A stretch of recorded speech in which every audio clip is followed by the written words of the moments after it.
Search करें अवामी news. मुल्क भर की ताज़ा तरीन खबरों से बाखबर रहने के लिए सब्सक्राइब करें हमारे चैनल को और बेल आइकन ज़रूर दबाएं।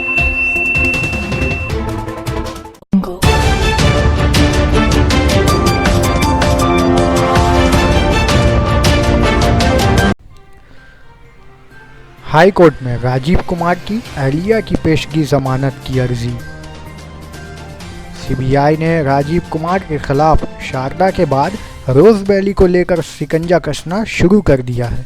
वहीं राजीव कुमार की मौजूदा लोकेशन के मुतालिक सुराग लगाने के लिए एक बार फिर उनकी अहलिया संजीता कुमार से पूछताछ की है।